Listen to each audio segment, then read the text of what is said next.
दोस्तों नमस्कार, मैं मन्नू आपका स्वागत करता हूं क्रेजी फॉर रियलिटी में। दोस्तों इस कहानी को करण जौहर ने डायरेक्ट किया है और ये कहानी है इरा नाम की एक यंग खूबसूरत लड़की की, जिसके माँ बाप उसका रिश्ता लेकर एक बहुत अमीर घर में ध्रुव नाम के लड़के के लिए लेकर गए हैं। इरा और ध्रुव एक दूसरे से बातें करते हैं, एक दूसरे को पसंद करते हैं और अरेंज मैरिज करने के लिए रेडी हो जाते हैं। ध्रुव के माँ बाप को भी ये रिश्ता अच्छा लगता है और ध्रुव की माँ यहाँ पर बताती है कि शादी से पहले उन्हें ग्रैनी की परमिशन लेनी पड़ेगी। अब ये ग्रैनी कौन है? तो ध्रुव के पापा बताते हैं कि ग्रैनी की 20 साल पहले मौत हो चुकी है। अब इरा यहाँ समझ नहीं पाती कि ये क्या बात कर रहे हैं। अगर ग्रैनी मर चुकी है तो परमिशन कैसे लेंगे?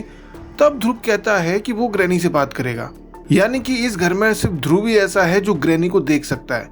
इरा टेंशन में आ जाती है कि ये कैसी चूतिया लोगों की फैमिली है। खैर 4 महीने बाद उसकी शादी फाइनल हो जाती है और तैयारियां चल रही हैं। तभी इरा की एक सहेली आती है जिसे इरा ने ईमेल करके सब कुछ बता दिया था। उसकी सहेली को ग्रैनी वाली बात डरावनी लगती है, लेकिन इरा को लगता है कि शायद नए रिश्ते पुरानी आदतों को बदल देंगे। अब दोस्तों इरा और ध्रुव की शादी हो जाती है।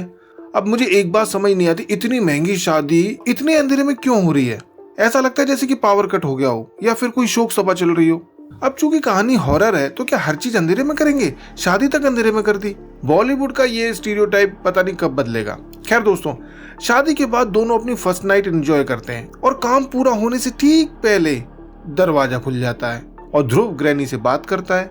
इरा को ग्रैनी से गुड नाइट बोलने को कहता है। अब इरा कैसे बोले गुड नाइट? उसे तो कोई दिखाई नहीं दे रहा। ग्रैनी के जाने के बाद इस बात पर ध्रुव गुस्सा होकर सो जाता है।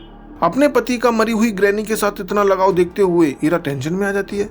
वो घर में परेशान होकर घूमने लगती है और तभी वो अपनी सास से टकरा जाती है, जो एक जिंदा लाश की तरह घर में घूम रही है। इरा डर जाती है। तभी इरा का ससुर आकर उसे बताता है कि उसकी सास को नींद में चलने की बीमारी है और सास को लेकर जाता है।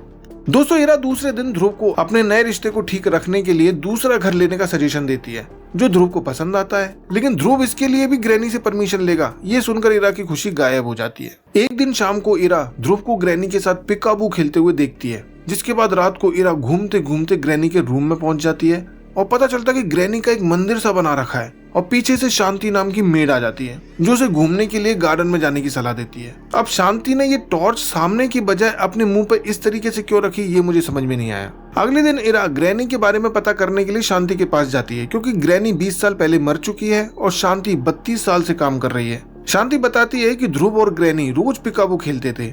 एक दिन गलती से ध्रुव ने ग्रैनी को धक्का दे दिया, जिससे ग्रैनी सीढ़ियों से नीचे गिर गई। उनकी सारी हड्डियां टूट गई थी। ना वो बैठ सकती थी ना चल सकती थी।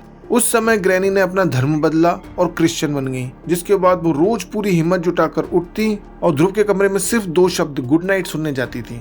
वो सिर्फ मरी है, गुजरी नहीं। लेकिन इससे पहले ये पता चले कि वो मरी कैसे, इरा की सहेली का फोन आ जाता है और अगले सीन में इरा ग्रैनी के कमरे में जाकर ग्रैनी के भूत को चैलेंज करती है। सामने आने के लिए ग्रैनी को ललकारती है, गुस्सा करती है और ग्रैनी की वॉकिंग स्टिक अपने रूम में ले जाकर बेड के नीचे छिपा देती है, जिस वजह से रात में ग्रैनी ध्रुव को गुड नाइट बोलने नहीं आ पाती, क्योंकि उसकी स्टिक नहीं मिल रही थी। और ध्रुव इस बात से सदमे में आ जाता है।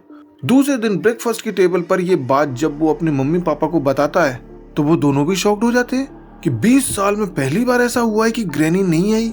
ओह माय गॉड, ये तो बहुत टेंशन वाली बात है।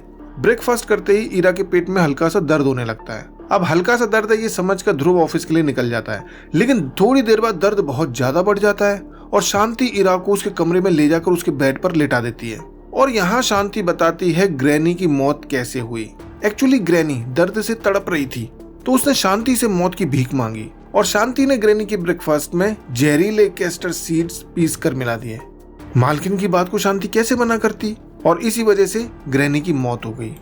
अब शांति बेड के नीचे से ग्रैनी की वॉकिंग स्टिक निकालती है, जिससे ये पता चलता है कि स्टिक के बारे में भी शांति को ग्रैनी ने ही बताया होगा और ग्रैनी के कहने पर ही शांति ने ग्रैनी की तरह इरा के ब्रेकफास्ट में भी जहरीले कैस्टर सीड मिला दिए, जिस वजह से वो मरने वाली है।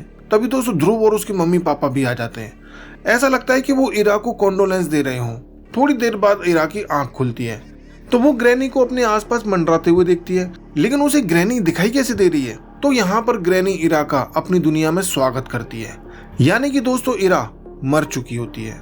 अब चूंकि इरा ने ग्रैनी को चैलेंज किया था अपनी शक्ल दिखाने के लिए, इसीलिए ग्रैनी ने इरा को मरवाकर उसे अपनी दुनिया में बुला लिया। फिर ग्रैनी इरा को अपने रूम में लेकर जाती है और वहां पर काफी सारे लोग मौजूद होते हैं, बच्चे, हाउसमेट, ड्राइवर जैसे कई लोग जो मरकर भूत बन चुके हैं।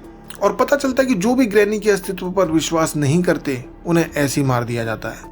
तो दोस्तों, आपको कहानी कैसी लगी अपनी राय कमेंट बॉक्स में जरूर लिखिए। वीडियो पसंद आया हो तो लाइक कीजिए, शेयर कीजिए और देखते रहिए क्रेजी फॉर रियलिटी।